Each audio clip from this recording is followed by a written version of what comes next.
Yes, our main news this evening. The Queen has spoken out for the first time about the emotional strain of keeping the King's cancer diagnosis secret from the public before it was announced to the world. Well, in a new film made in collaboration between Buckingham Palace and the cancer support charity Maggie's, all to mark the charity's 30th anniversary, Queen Camila reveals she was longing to let it out during a visit to one of their cancer support centres in January 2024, just days before the King's diagnosis was officially disclosed. I remember coming to see our Maggie's just after the King being diagnosed. Well, there you go. This is GB News Originals. I'm Emily Carver. Please do give this video a like and subscribe to our channel for more content like this. And do leave a comment. Let me know what you think. Nobody could say anything at the time. That was quite difficult. I almost said something, but I felt that it wasn't the time to say. Looked at everybody who was suffering and all the relations, and I think it made me realise even more how important these places were. Heartbreaking to think that the Queen there was talking to family members of cancer patients and wasn't able to say, "I know exactly how you're feeling." Well, our royal correspondent Cameron Walker has this to say. Well, a pretty open and honest discussion there with Her Majesty the Queen, of course, talking for the first time about how she felt in the days leading up to the King's public announcement of his cancer diagnosis. She was speaking to the chief executive of Maggie's, that's a cancer charity that she is president of, and they're celebrating their 30th anniversary this year. And the Queen talking very openly there about visiting a local Maggie's cancer centre in a London hospital, knowing full well that the King had recently been diagnosed with a form of cancer, but the world did not yet know. She said she almost said something, but the time wasn't right. And then just 5 days later, of course, Buckingham Palace announced that the King has been diagnosed with a form of cancer. The Queen also talked about how the King was coping with it, or had been coping with it, and that was by keeping as busy as possible. It was his way of coping, Her Majesty said. Of course, in the past, she has said that the doctors had been urging him to slow down and he needed to do as he was told, but the King was continued to keep calm, carry on, and continue with public duties, only taking a couple of months out of public-facing duties to deal with his cancer treatment before going back to it from April 2024, and he's been continuing on that trajectory ever since. Royal sources tell me that the King's cancer journey is still going in a very positive direction. Of course, it was late last year that the King said it was a blessing that the frequency of cancer treatment could be reduced in the new year, and there has certainly been no change to that. The Queen wants a Maggie's centre in every major hospital around the country. As things stand, there's 24, I believe, around the country, and they help men and women with coming to terms with their cancer diagnosis with psychological support as well as the emotional support for the families. And there's a particular drive this year to encourage men to seek support, just like the King has done. And they say there's been an increase in Maggie's having men approach them following the King being so open and honest about his own cancer journey. Well, thank you very much, Cameron, for that report. With me now is my panel of the Democratic strategist, Laurie Watkins, and the Executive Director of Unleash Prosperity, Tim Dosha, the political commentator, Jonathan Liz, and the GB News contributor and comedian, Paul Cox. Well, welcome all of you to this programme. Let's kick off, of course. Laurie Watkins, what do you make of, frankly, this fairly heart-wrenching story? I've dealt with many family members, including my mother and uncle, and many people that I've also lost to cancer, so this is particularly, it hits my heart. Anyone, any family member that has gone through somebody getting a diagnosis like that and then going through treatment, it's really tough, especially for the person, but I'm just amazed that he's been able to keep his composure as well as the family and get through this tricky time. And Kate also went through a cancer diagnosis as well, so I'm praying for the royal family. Jonathan, Liz, it does seem like this is perhaps a way that the royal family can do an awful lot of good. The King, of course, has spoken in the past about hoping that more men will be perhaps forthcoming to go and see their doctor if they think something's wrong. Of course, it's one area where the royal family, if, the royal family has experience of something which affects millions and millions of people around the country, then obviously they can use their influence and soft power, if you like, for good. And I absolutely applaud that. I think the Queen is a great role model in lots of ways. She's a great spokesman for multiple issues, and this is obviously one of them where she has personal experience as a spouse of someone who's had cancer and who's being treated for cancer still, I believe.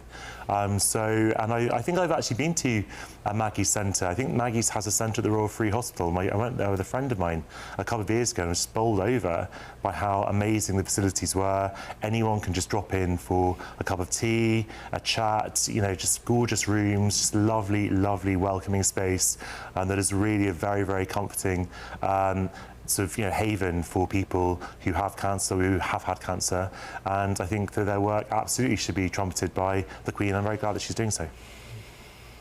I think the Queen's saying she wants one of these centres in every hospital, but Tim Dosha, the Queen also saying that it was pretty hard to keep her mouth closed, really, especially when talking to families of cancer patients, because she at the time was a family member of a cancer patient, still is. Yeah, and yet she did. And I think that that's the story of an enduring love relationship that goes way back, decades back, this mutual love and respect that they have for each other. It's what you need to get through a diagnosis like this. It's what you need to continue to live and to continue to operate that way. And so it's hard when you don't have the support that you would like to have, but I truly believe, though, that the enduring nature of this relationship that we see played out every day before our eyes is something that will keep the king around for a long time. Paul Cox, we're seeing a lot more of the royal family. This particular iteration of the royal family, perhaps generation of the royal family, being a lot more open than previous generations who would pretty much stay stum about any particular illnesses they may or may not have had. Behind the majestic gates of Buckingham Palace, the institution of the Crown presents an unwavering, serene portrait of stability to the realm. Yet, behind closed doors, a far more fragile human story unfolds. Queen Camilla's candid revelations regarding the early days of King Charles's illness serve as a stark reminder of the immense emotional toll quietly borne by those at the summit of British society. Maintaining a calm, composed public exterior while managing personal grief and private anxiety is perhaps the defining duty of modern My heart royalty. goes out Yet to few all who fully this grasp day, the whatever their extraordinary beliefs, restraint are being required to persecuted carry that weight on in religious grounds. silence. Consider And the at this reality time of Easter, that delicate when our period. minds are recalled While to the suffering performing of our official Lord public 2,000 years engagements ago, and offering warmth, we think solace and especially of those comfort to Christians citizens who navigating are their own suffering personal for their hardships, faith in many members of places the around royal the world. household were bound by I want absolute to assure them secrecy that they are regarding not the forgotten, sovereign's health. and that they are To in our stand before prayers. families facing life-altering Over the challenges years, I have and met remain many who unable have to utter a had to single flee for their word of faith and shared for their personal life, understanding or have requires a somehow level of endured strict the discipline terrifying that feels consequences almost of remaining antique in their today's country. hyper-communicative And world. I have been so It deeply showcases moved the and delicate humbled tightrope the by monarchy their must walk, truly remarkable balancing courage the ancient and mandate by of their royal selfless composure capacity with the for contemporary demand forgiveness, for public despite authenticity. all that they have If suffered. you are appreciating this deep dive I've into also modern heard that British in the institutions, darkness, there please are take a small quick shafts moment of to light, subscribe to Britain signs of Underneath. resurrection Your and continued of hope support empowers that us to deliver slowly but insightful, surely, high-standard Christians who content have on had the to real flee from their dynamics homelands shaping our nation. are beginning to return This and to delicate rebuild balance their shattered highlights the homes. broader evolutionary shift occurring Biblical within the lands contemporary such as House of Windsor. Syria and modern For Iraq generations, were not the Crown always places operated of under strife an between uncompromising people code of different silence faiths. regarding personal For health and centuries, private in many vulnerabilities. countries, the three Sovereign great health Abrahamic was treated faiths have lived almost as a side by state side secret, as strictly neighbours guarded and to as preserve the friends. perception of For absolute example, endurance. I have heard how Today, in Lebanon, however, we are Muslims witnessing a join deliberate with transition Christians toward at the carefully shrine of measured Our Lady of transparency. Lebanon, By honour choosing her to together. share personal health I know struggles too of publicly, senior the royal Muftis who family believe not only in the demystifies essential their importance private of the lives, Christian faith but also to leverages maintain their immense cultural influence to advocate for critical public health matters, particularly encouraging early diagnosis and health awareness across the kingdom. Yet this shift toward openness introduces unique challenges for the modern British state. The sovereign is not merely a public figure. The king is the living symbol of state continuity, constitutional authority, and national stability. Every gesture, every appearance, and every minor absence is meticulously analysed by public observers, international allies, and financial markets alike. When a monarch steps back from public-facing duties, even briefly, it ripples through the constitutional architecture of the nation, prompting quiet discussions regarding public representation, state duties, and the future structure of a streamlined, modern monarchy. What makes this period particularly intriguing is how the public response reflects the subtle maturity of contemporary Britain.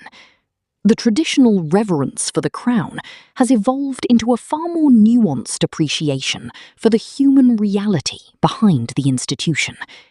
Citizens increasingly recognise that behind the grand ceremonial displays, public duties, and constitutional obligations, the people entrusted with representing our nation navigate the exact same human vulnerabilities as everyone else.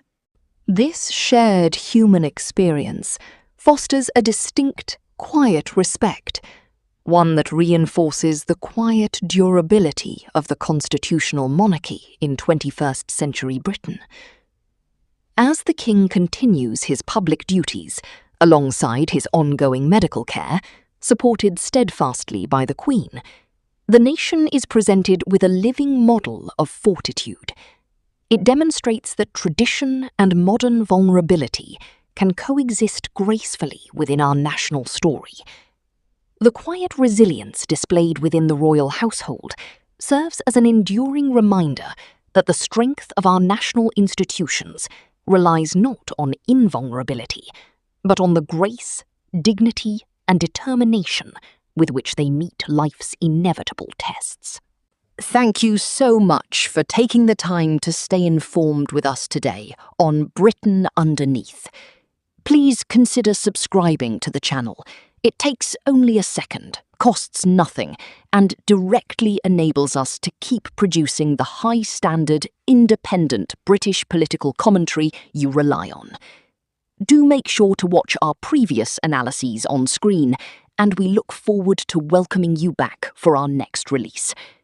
Stay thoughtful, stay curious, and good day.